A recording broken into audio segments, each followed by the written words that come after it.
A história completa de Roma, parte 1. A cidade que conquistou o mundo. Você já imaginou como uma pequena vila construída às margens de um rio conseguiu dominar praticamente todo o mundo conhecido? Roma não foi apenas um império poderoso. Ela mudou a forma como governos funcionam, influenciou leis, idiomas, arquitetura, engenharia e até mesmo a maneira como vivemos hoje. Mas essa história não começou com exércitos gigantes ou imperadores famosos.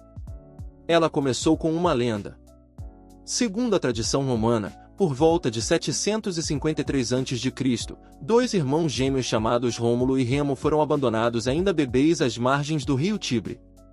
A história diz que eles foram encontrados e amamentados por uma loba, até serem resgatados por um pastor que os criou como filhos. Anos depois, já adultos, decidiram fundar uma nova cidade. Porém, uma disputa pelo comando terminou de forma trágica. Rômulo matou seu próprio irmão e tornou-se o primeiro rei da cidade que levaria seu nome, Roma.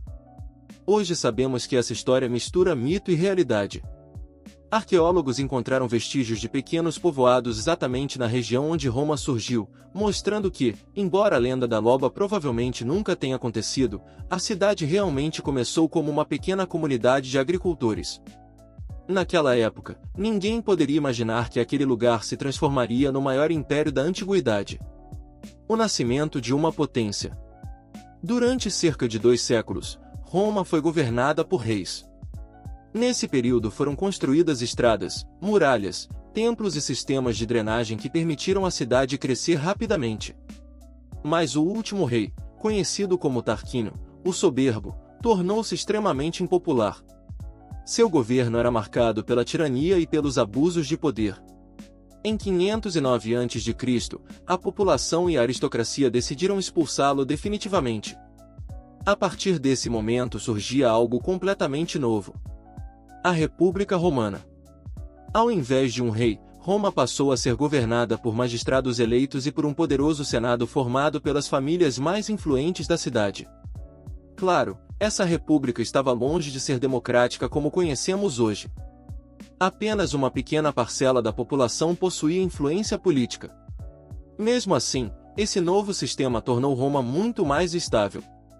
Enquanto muitos povos dependiam da capacidade de um único governante, Roma criava instituições capazes de sobreviver mesmo quando seus líderes morriam. Foi justamente essa organização que permitiu sua expansão. A conquista da Itália. Nas décadas seguintes, Roma iniciou uma longa campanha militar contra cidades vizinhas. Algumas eram conquistadas pela força. Outras aceitavam alianças em troca de proteção. Ao contrário de muitos conquistadores da época, Roma costumava incorporar os povos dominados ao seu sistema, permitindo que eles participassem do exército e, em alguns casos, até conquistassem direitos semelhantes aos dos próprios romanos. Essa estratégia aumentava continuamente sua população e fortalecia seus exércitos. Pouco a pouco, praticamente toda a Península Itálica estava sob controle romano. Mas um novo inimigo surgia do outro lado do Mediterrâneo. Uma cidade extremamente rica, poderosa e dona da maior marinha da época. Cartago. As Guerras Púnicas. O conflito entre Roma e Cartago mudaria completamente o rumo da história. Conhecidas como Guerras Púnicas, essas batalhas decidiram quem dominaria o Mediterrâneo. O maior nome desse conflito foi um dos comandantes mais brilhantes da antiguidade: Aníbal Barca. Sua estratégia entrou para a história quando realizou algo considerado impossível.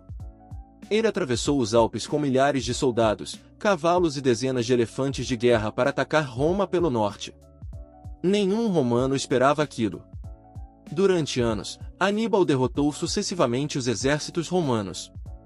Na famosa Batalha de Canas, cerca de 50.000 soldados romanos morreram em apenas um dia, em uma das maiores derrotas militares já registradas.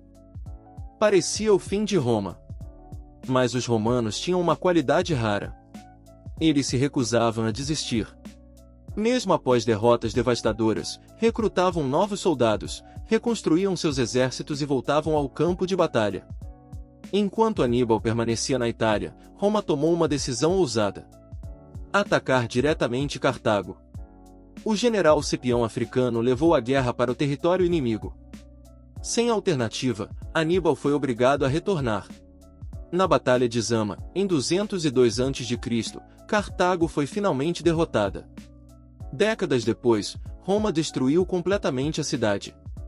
Segundo relatos antigos, suas construções foram demolidas e Cartago deixou de existir como potência. A partir daquele momento, Roma tornou-se a principal força do Mediterrâneo.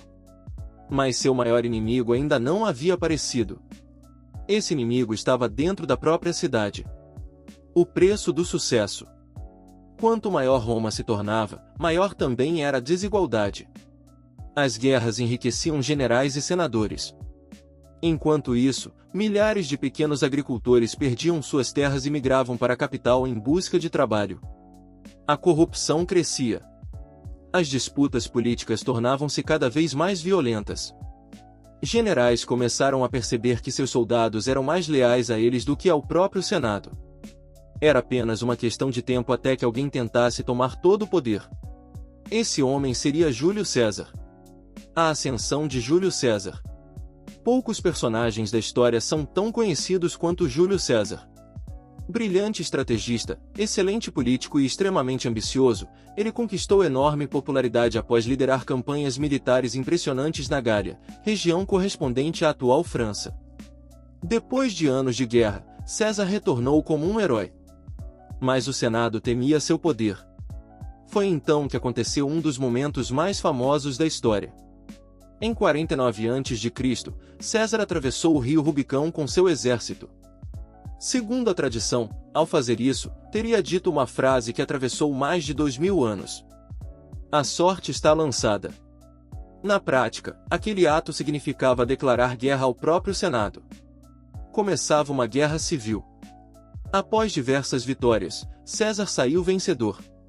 Foi nomeado ditador vitalício e iniciou uma série de reformas importantes. Reorganizou o calendário, fortaleceu a administração do Estado e promoveu mudanças econômicas que beneficiaram parte da população. Mas muitos senadores acreditavam que ele pretendia tornar-se rei. E para os romanos, a palavra rei ainda era sinônimo de tirania. Em 15 de março de 44 a.C., durante uma reunião no Senado, Júlio César foi cercado por dezenas de conspiradores. Recebeu mais de 20 golpes de punhal. Sua morte mergulhou Roma em mais uma guerra civil.